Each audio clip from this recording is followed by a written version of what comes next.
अजीत नगर बाजार कमेटी के अध्यक्ष भाई राजेश यादव जी, इस संस्था के सभी सम्मानित देशभक्त पदाधिकारीगण, इनके सभी कार्यकर्ता बंधु, कमांडोज, हमारे बीच में दिल्ली से चल के आए हमारे 3 बार के विधायक भाई चौधरी सुरेंद्र जी और ब्रज प्रांत के अध्यक्ष हृदय जी, हमारे जिले के अध्यक्ष सिद्धार्थ जी, हमारे नगर के अध्यक्ष दिलीप जी, हमारे साथी प्रशांत जी, नूर भाई, मैं आप सबका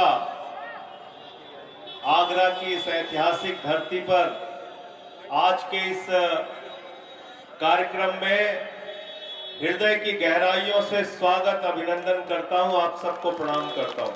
जोड़ो तालियां। साथियों, जब मैं इस संस्था के बारे में जानकारी ले रहा था तो मैं हैरान हो गया। कैसे कोई संस्था लगातार 9 वर्षों से एक ही समय पर झंडारोहण कर सकती है? कैसे कोई संस्था एक ही समय पर 9 वर्षों से लगातार तिरंगा फहराने का कार्यक्रम कर सकती है? और इतना ही नहीं, कोरोना की महामारी के वक्त जब लोग अपने पिता की सेवा करने से डर रहे थे, अपनी मां की सेवा करने से डर रहे थे, अपने भाई की सेवा करने से डर रहे थे, हमारे ये बहादुर साथी देश की सेवा के लिए समर्पित थे और तिरंगा फहराने के लिए यहां पर आते थे। मैं नमन करता हूं उनके जज्बे को, इनकी देशभक्ति को। मुझे जानकारी मिली कि संस्था के अध्यक्ष राजेश यादव जी की माताजी का निधन हो गया। किसी भी बेटे के लिए इससे ज्यादा आघात की बात कोई नहीं हो सकती, इससे ज्यादा पीड़ा और दर्द की कोई बात नहीं हो सकती कि उसके सर से उसकी मां का साया हट जाए। लेकिन इनका जुनून, इनका जज्बा, इनकी देशभक्ति,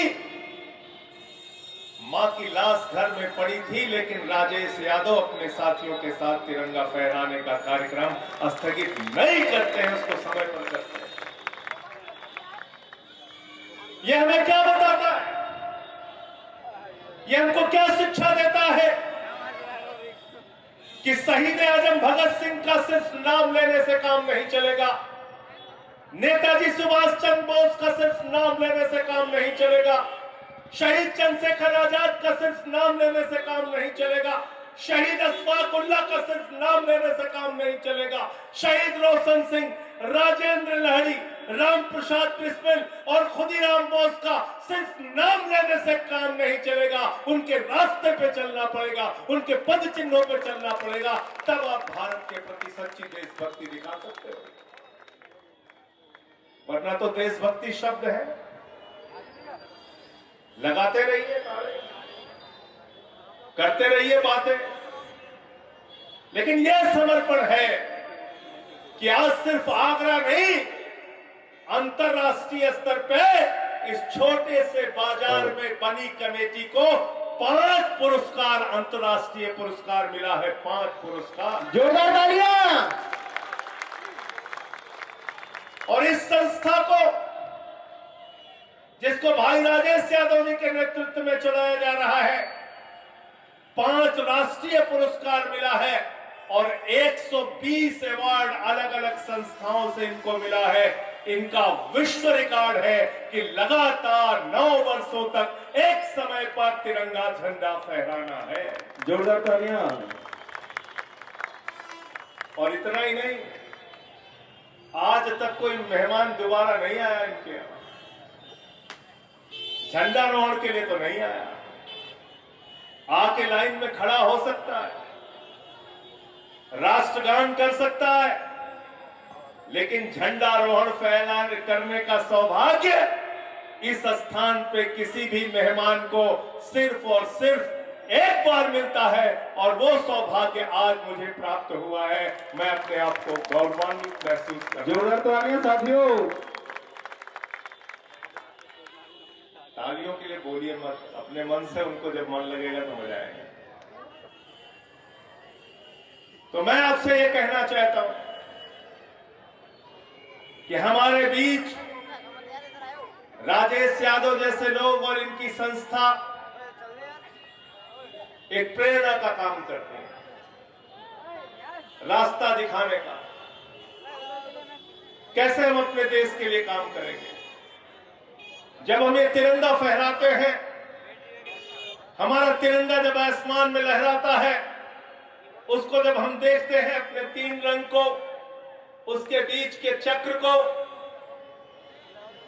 तो हमारा सीना गर्व से चौड़ा हो जाता है। उस तिरंगे के लिए हमारे वीर सपूतों ने अपनी कुर्बानी दी। इस तिरंगे के लिए लाखों नौजवानों ने अपने प्राणों की आहुति दी और फांसी के फंदे को चूमा, तब ये मुल्क आजाद हुआ है। ऐसे आसानी से हमको आजादी नहीं मिली, आजादी बचाने की, आजादी दिलाने के लिए तो लोगों ने काला पानी बर्दाश्त किया, आजादी दिलाने के लिए तो फांसी के फंदे को चूमा।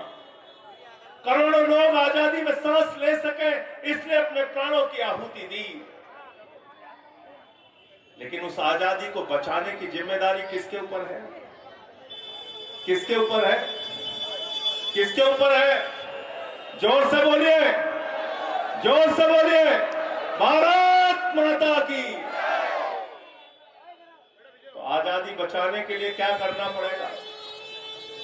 24 घंटे घूमने, सोने और अपने परिवार का पालन पोषण करने से आजादी बच जाएगी क्या? बच जाएगी? पढ़ लिख के कलेक्टर बन गए, एसपी बन गए, एसडीएम बन गए, तहसीलदार बन गए, थानेदार बन गए, इससे भी आजादी बच जाएगी क्या? बच जाएगी क्या?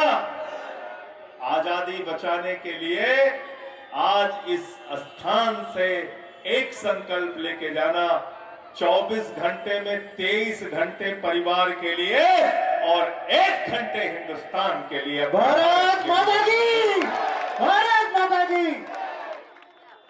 1 घंटे जीवन का देश के लिए दीजिए, कोई भी काम कीजिए, किसी की सेवा हो सके कीजिए, कुछ अच्छा लिख सकते हैं लिखिए, समाज में एकता का वातावरण पैदा कर सकते हैं वो कीजिए, क्योंकि भारत एक धर्मनिरपेक्ष राष्ट्र है।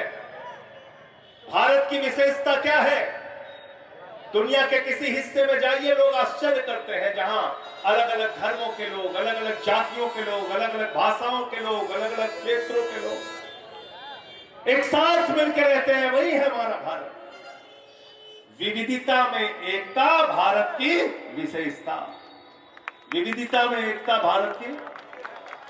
और ये विशेषता खत्म हो जाए तो हमारी पहचान मिट जाएगी, हमारी पहचान मिट जाएगी। इसलिए इस देश की एकता को बचा के रखना है। आपको ईश्वर ने अगर शक्ति दी है, ताकत दिया है, पैसा दिया है, तो उसमें से कुछ हिस्सा निकाल के समाज के लिए काम कीजिए, देश के लिए काम कीजिए, राष्ट्र के लिए काम कीजिए। तभी आप सही मायने में क्रांतिकारियों को अपनी श्रद्धांजलि दे पाएंगे, और तभी आप सही मायने में इस तिरंगे के प्रति अपनी वफादारी दिखा पाएंगे, और तभी आपका आज के कार्यक्रम में आना सार्थक होगा। तभी आपका आज के कार्यक्रम में आना सार्थक होगा। मैं फिर से आपको एक बार बहुत बहुत स्वतंत्रता दिवस की शुभकामनाएं देते हुए